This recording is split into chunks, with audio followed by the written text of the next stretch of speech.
Anthony Joshua is back. Before the fight, we thought it was possibly a 50-50 fight, and that Dallin was the best thing since sliced bread. As the curtain fell in Saudi Arabia, AJ walked back into the limelight like a man reborn. AJ enabled beast mode. I'm your host, The Sniper, and you're listening to The Snipers Club. We've got the Night Watchman with us today, and we're going to be looking at the aftermath of what happened in Saudi Arabia last night, with a star-studded card and lots of hype surrounding the entire event. How was it? Was it a successful night? Did they recapture some of the feeling that occurred in the Rumble in the Jungle, or was it all a bit of a damp squib? Welcome, Night Watchman. How are you doing? I'm very well, Sniper. How are you?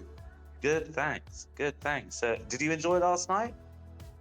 Yeah, it was all right. I felt it was a little bit lacking. It didn't quite have the magic I was expecting it to last night, but there was some really good performances that we can all talk about, I guess. Yeah.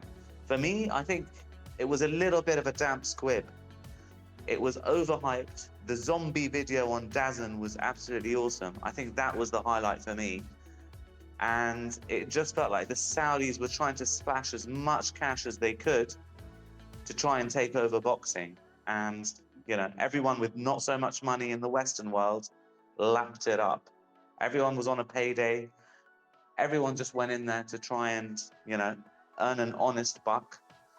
But, if you look at football as well and what's happened there, they bought out Newcastle United. They've got interest in many, many different sports all over the world now. But what we're doing is we're selling our souls to the devil, and we're losing the atmosphere. We're losing the fan camaraderie, if you like. There isn't a festival atmosphere. It's all a bit staged. And personally, I'd rather see, AJ fight at the O2.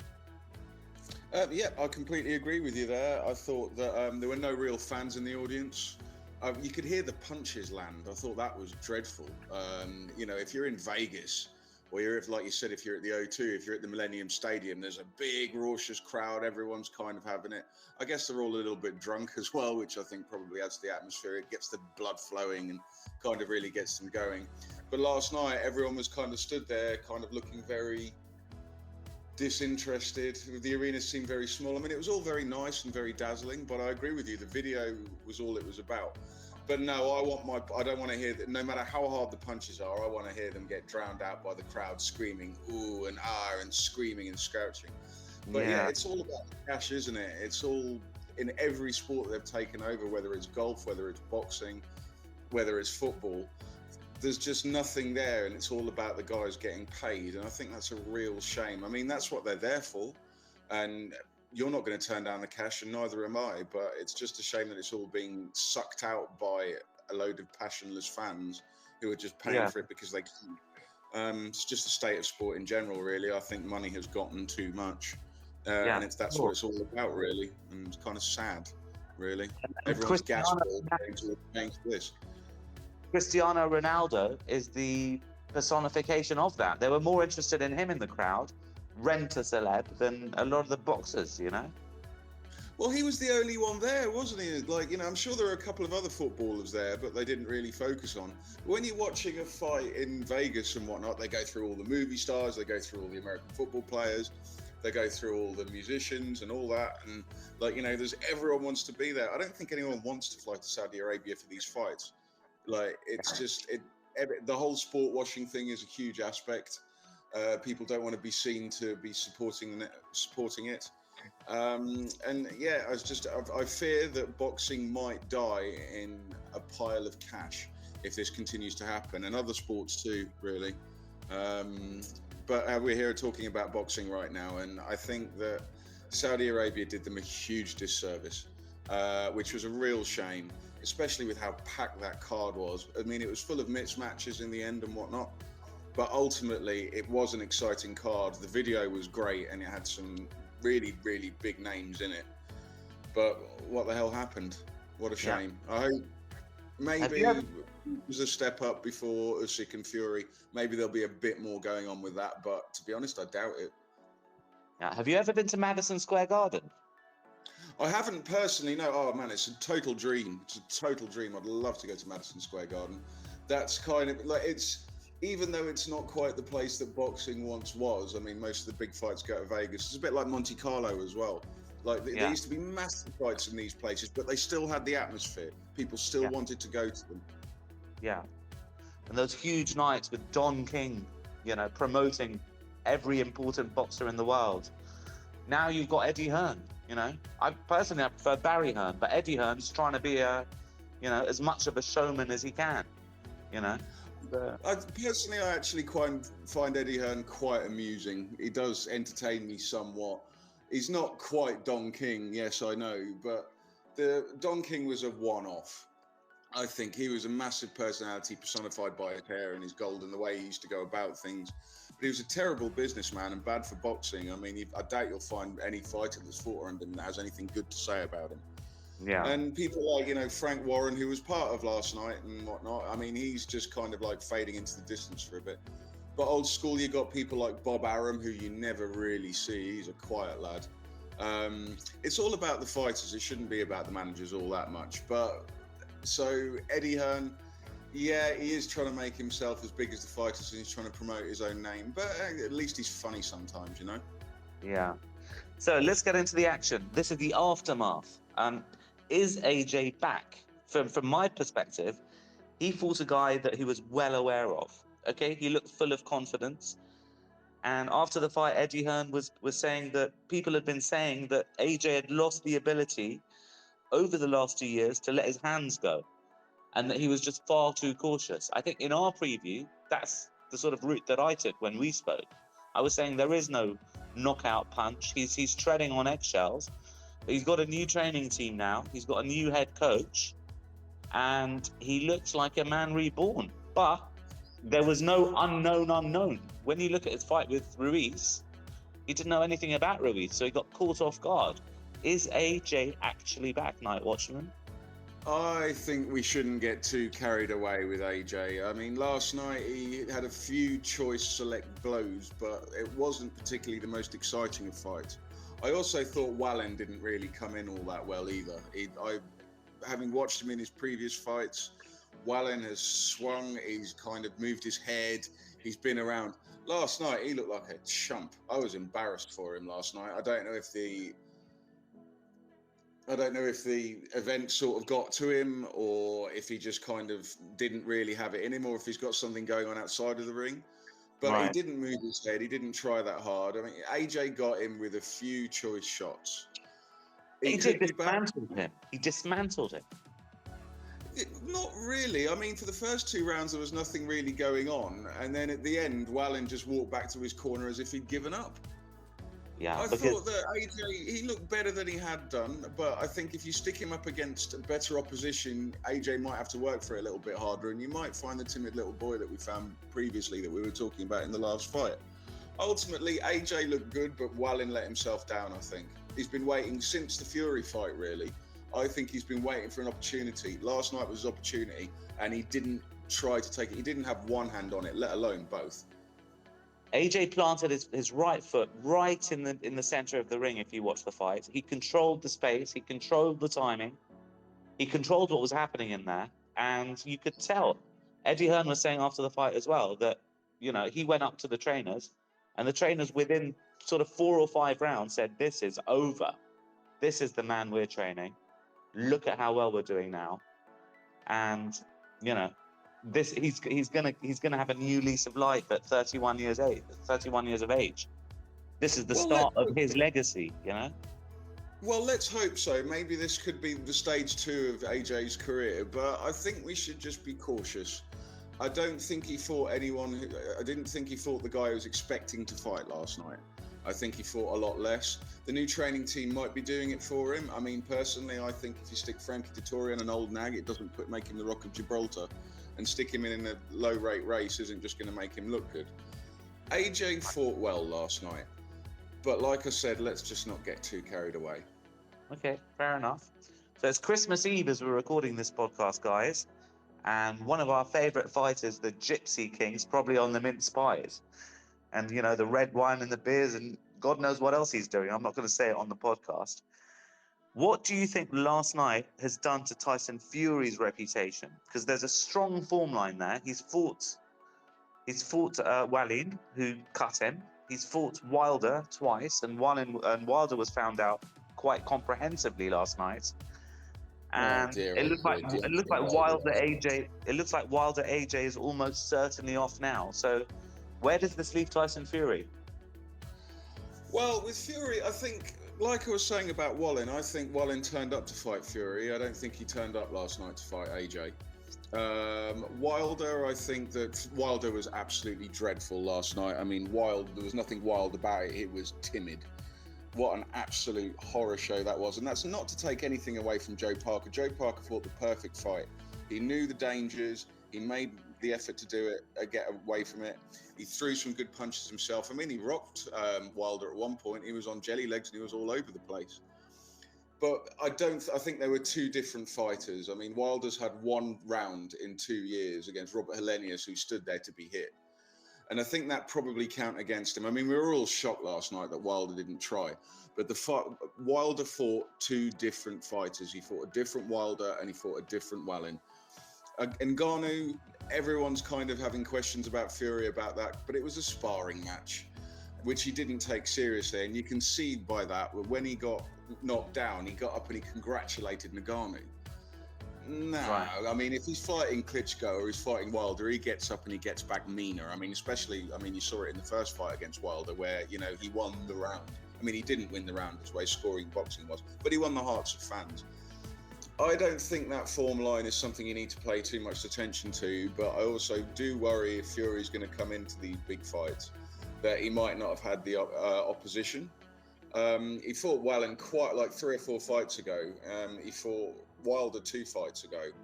And it was over 2 years ago that Fury's since had a big fight. So there's going to be questions, sure, especially after that bit of a joke of a Ngannou fight.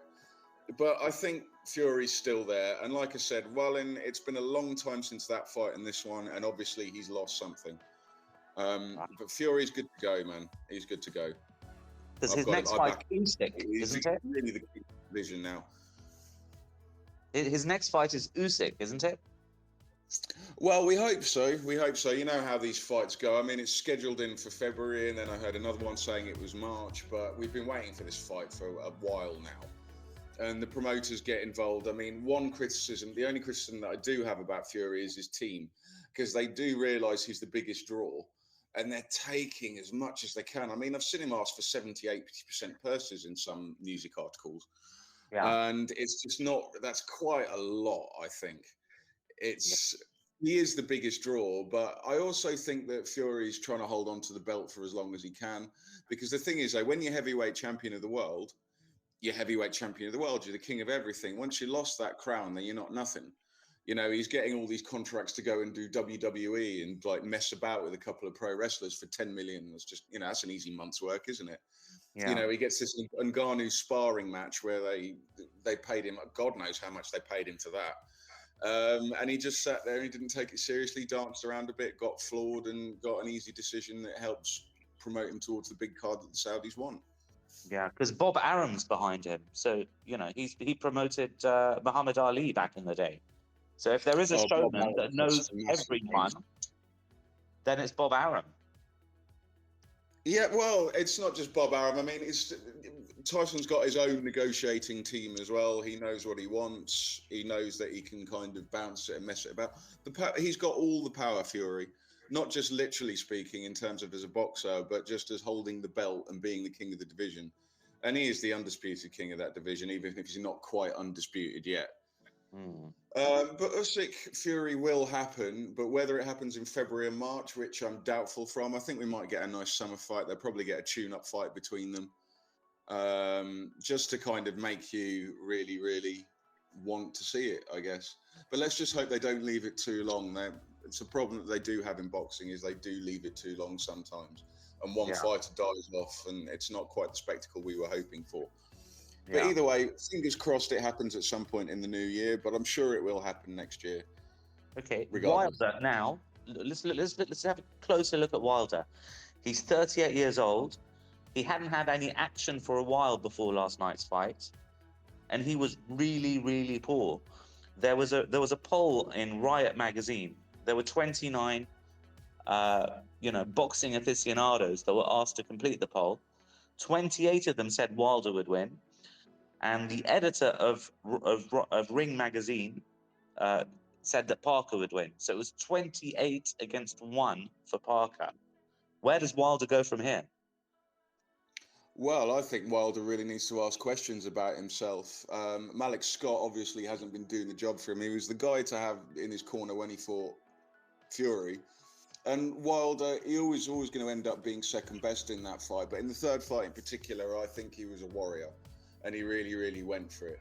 But he's had his 2 years out of the ring. It might have just been a last payday for him. Maybe Wilder knows he's finished.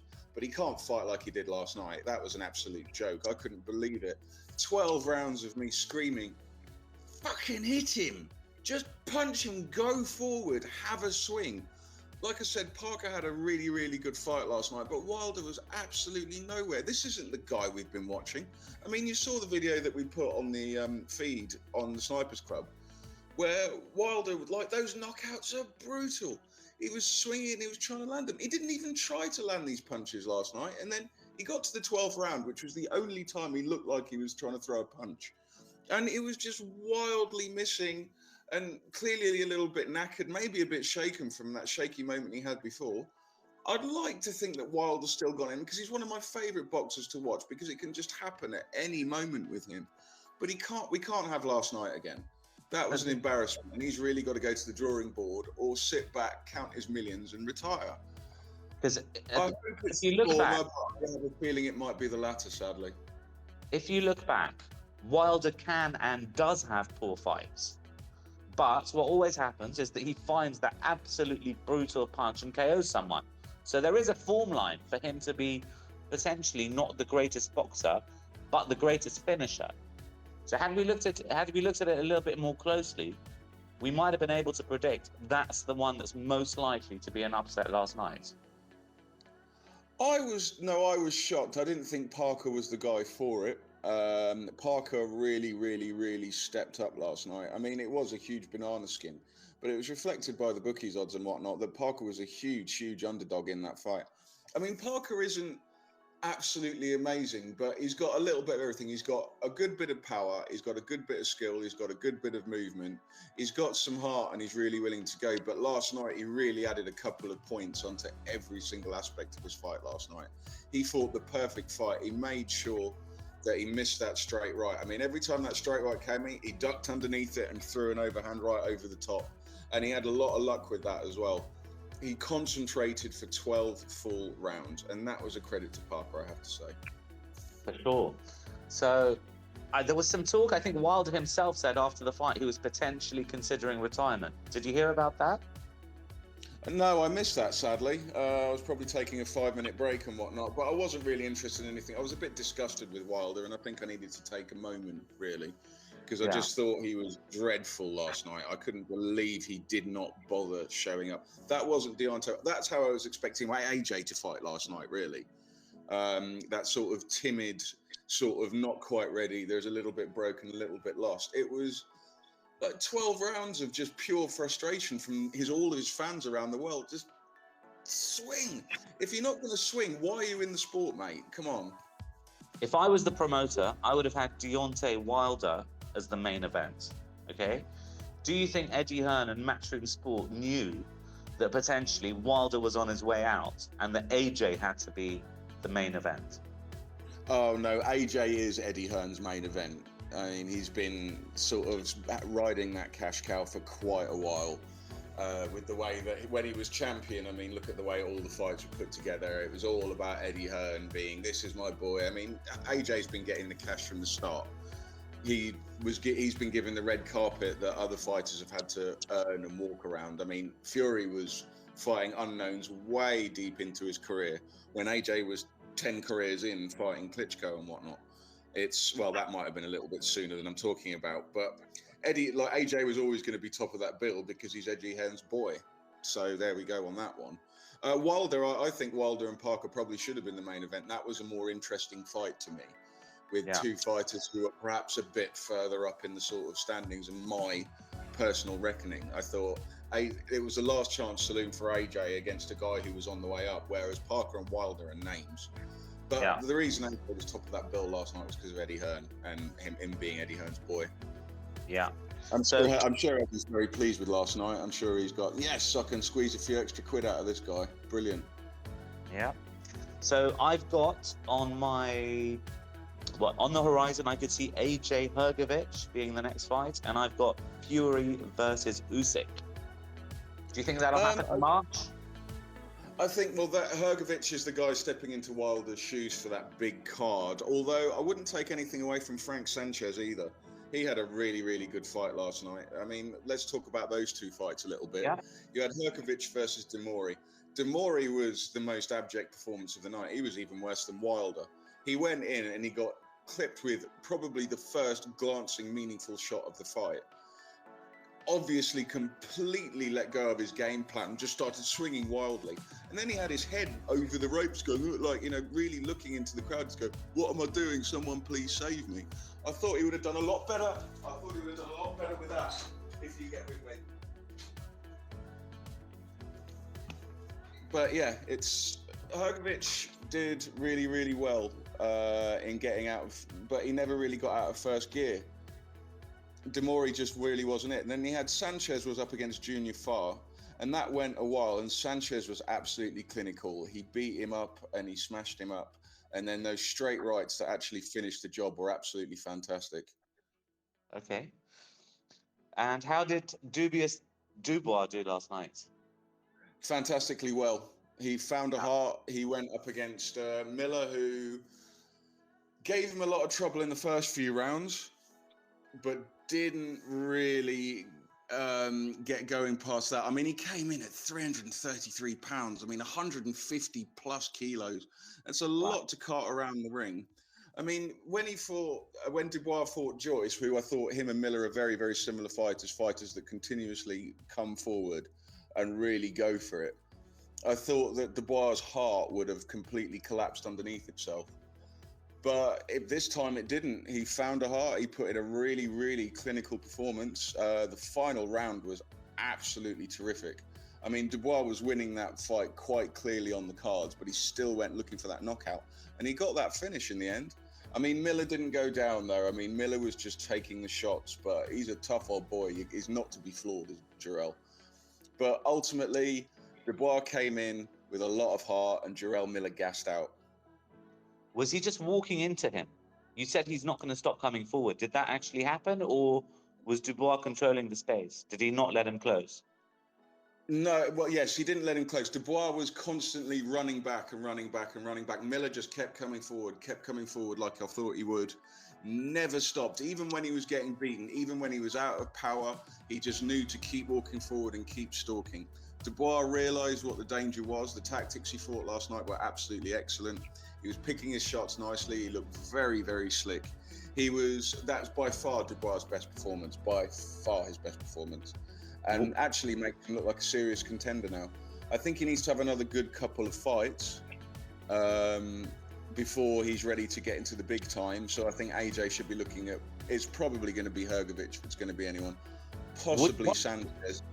Was that your fight of the night last night? What would you have marked up as your best fight of the evening?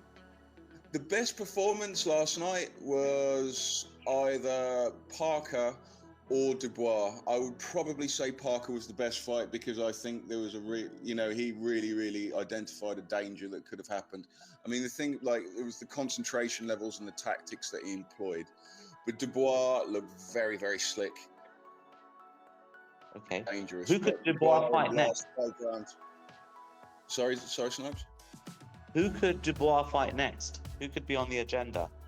Well, whoever AJ doesn't fight, it could be Dubois versus Sanchez, or it could be Dubois versus Parker. I mean, they might even put AJ up against Parker as a rematch. I didn't think the first one was a particularly close match. I think AJ won that one, but they're both very, very different fighters now, much more evolved and much more capable. Okay. All right. And how did Opetaia do last night? Oh, mate, knockout of the night. It was a one-round show, but what an absolute beauty of a shot that was.